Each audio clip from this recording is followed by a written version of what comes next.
itu mencerdaskan kehidupan bangsa Indonesia, menertibkan dunia, ikut mertinit dunia dengan dasar perdamaian abadi, perdamaian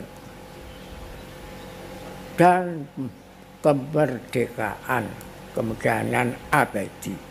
Lihat sendiri di dalam alinea keempat. Jadi jangan ada merasa di Indonesia ini ada berhala yang menguasai kemanusiaan yang adil dan beradab. Kita sudah menyaksikan sendiri, sudah merasakan sendiri. Kita mari diobrak-abrik berhala-berhala, puntung-puntung terapung itu, toyol-toyol yang berserakan sampai akan pelantikan organisasi persaudaraan cinta tanah air Indonesia ini merasakan, seluruh Dewan Penyantun merasakan, maka tidak bisa organisasi persaudaraan cinta tanah air Indonesia ini dipisahkan dengan Siddiqiyah. Itu tidak bisa. Tetap di mana saja, kapan saja. Waktu-waktu ulang tahun di mana saja, tetap dengan organisasi Siddiqiyah. Sampai waktu seminar internasional di gedung Asia Afrika Bandung pun tetap hadir dengan organisasi Siddiqiyah. Jadi tidak bisa dipisahkan, baik pun dalam keadaan sehat maupun dalam keadaan kurang sehat, mau dalam keadaan diobrak-abrik oleh toyol-toyol itu yang bentayangan di sepanjang jalan, yang ngaku sok Tuhan penguasa. Laknatullah alal munafikin, laknatullah alal kadzibin, laknatullah alal zalimin.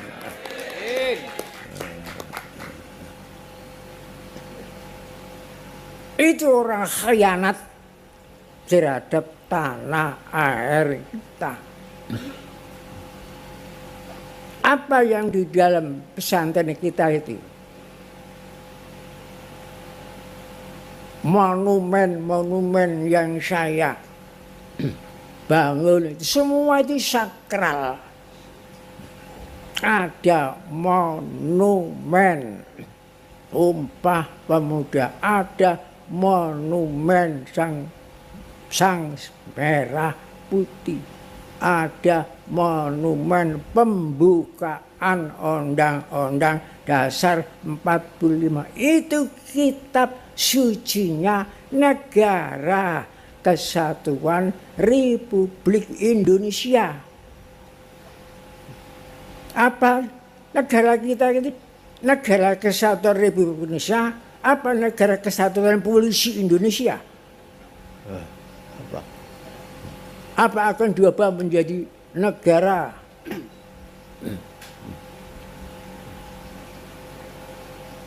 yang berkuasa itu di Indonesia? Apa Rikstat, apa Makstat?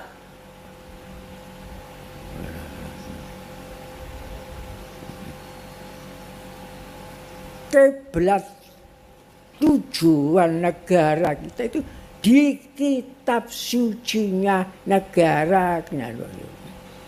Itulah kitab sucinya Negara Kesatuan Republik Indonesia. Itulah air amertanya, air suci yang mensucikan, air hidup yang menghidupkan pikiran rasa.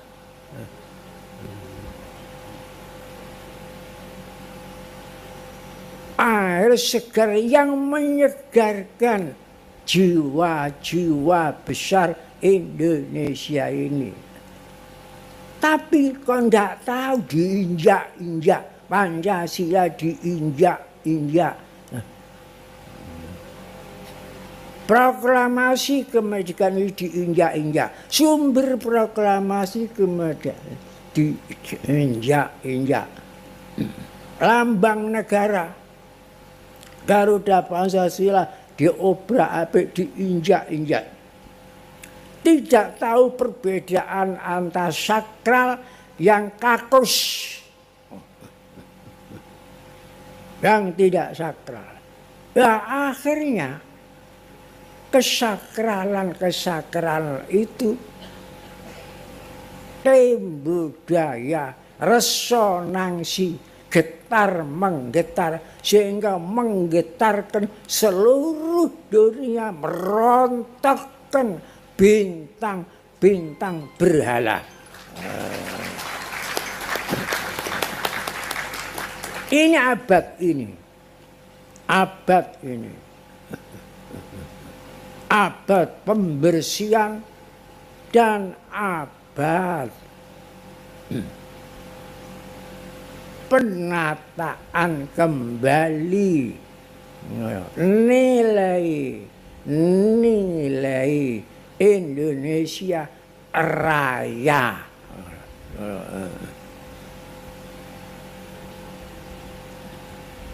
Itulah yang harus kita pahami betul-betul abad ini. Abad 777.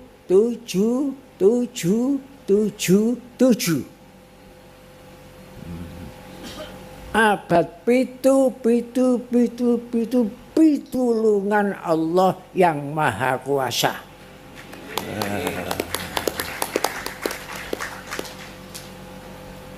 Saya tidak perlu menerangkan panjang lebar, sudah tahu. Kalau pertolongan Allah sudah datang, wal fatahu, pintu tertutup terbuka. Topeng-topeng rekayasa terbuka, tersingkap. Topeng-topeng itu tersingkap. Saya sudah, setua saya ini sudah usia 94 tahun. Saya tidak akan mundur memperjuangkan nilai-nilai Indonesia. Jangankan kamu getak, titik darah penghabisan pun saya tidak akan mundur.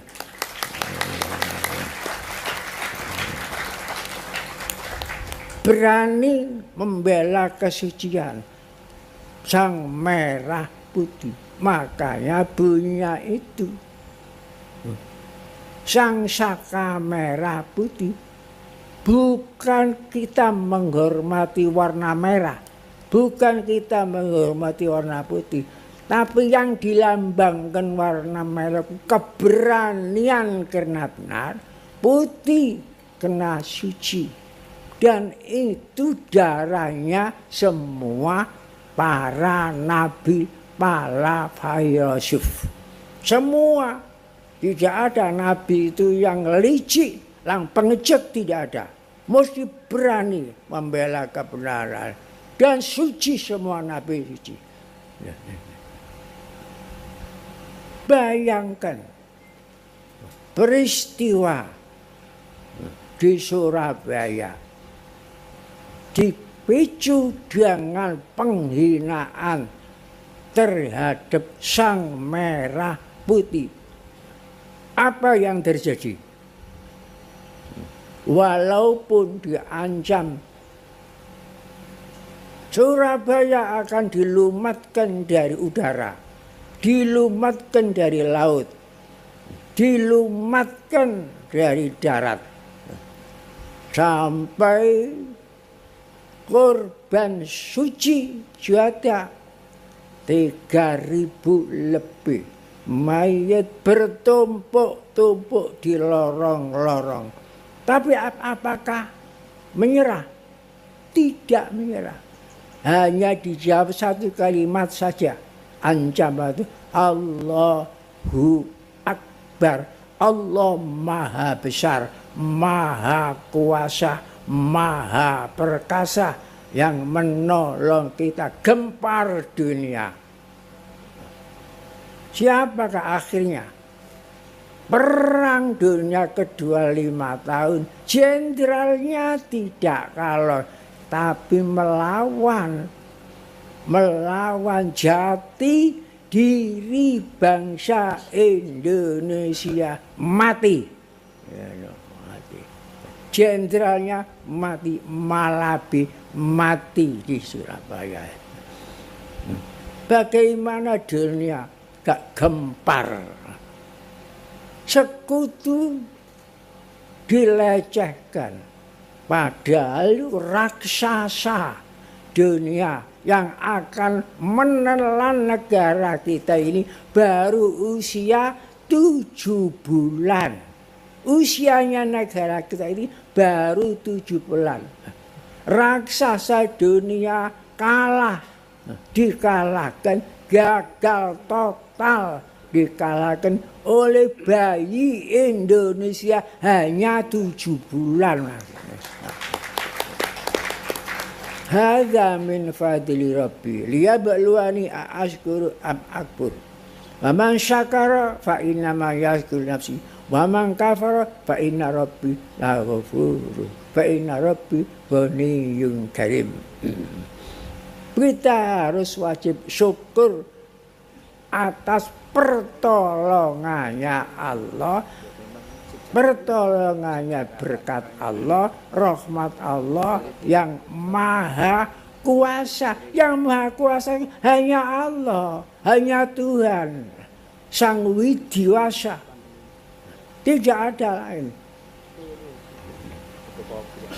Jangan sampai kemanusiaan ini luntur karena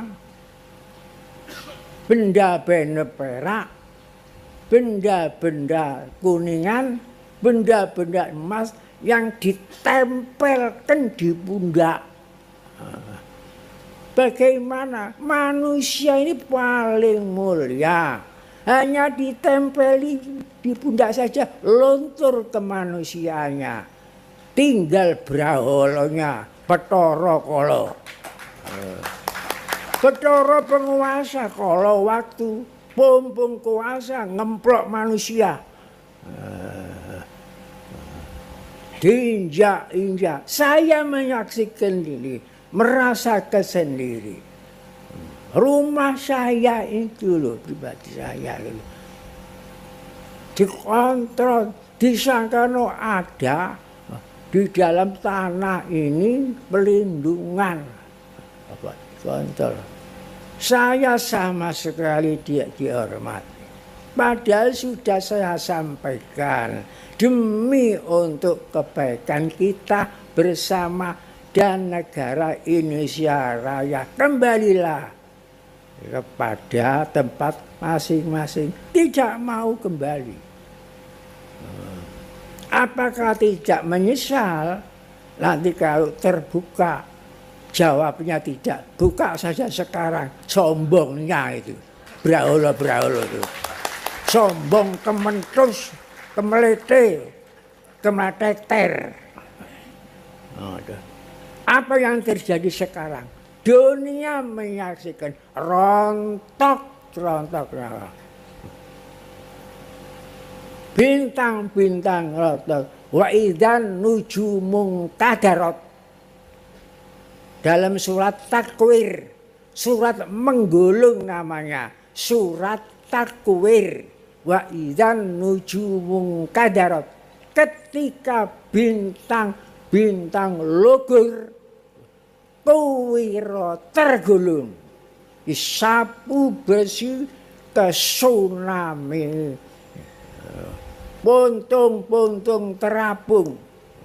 Saya waktu itu di Surabaya, saya bermimpi membongkoki puntung-puntung rokok ini terapung. Saya yang mimpi.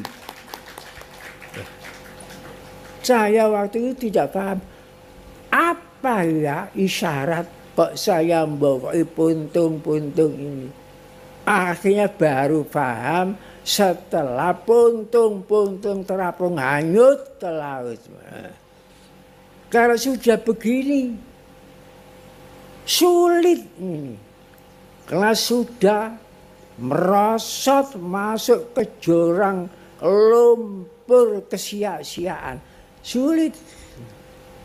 Atau mengangkat lagi payah. Ini sudah diketahui seluruh dunia. Perkataan saya saya iman mengingatkan, tapi tidak didengar, ketutup oleh brahola itu.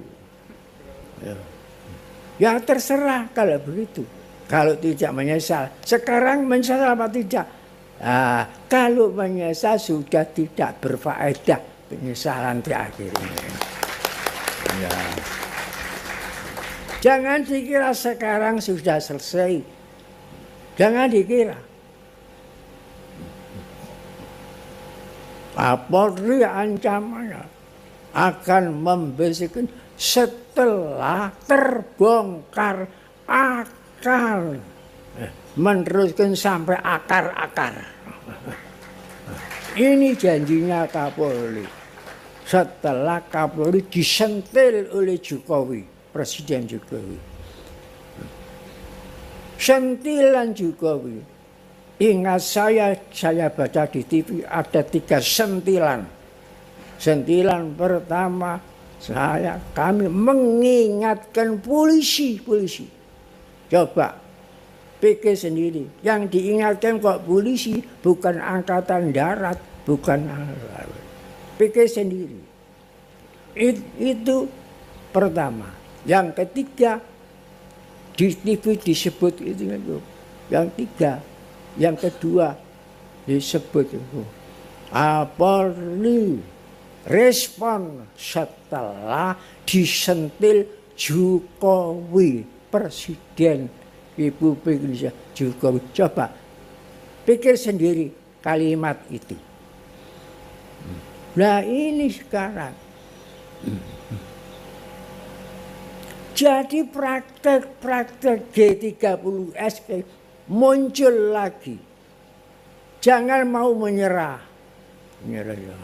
Hadapilah segala sifat-sifat buruk, sifat-sifat petorokolo, sifat-sifat ini vermoni, dihadapi saja. Kalau kita mati perkara itu, kita mati suci, mati syahid aish kariman aumut syahidan. Sekianlah fatwa saya ini yang memang keras. Selama ini tidak pernah saya pakai. Ini keras-keras dipaksa supaya saya berkata keras. Memang ada itu.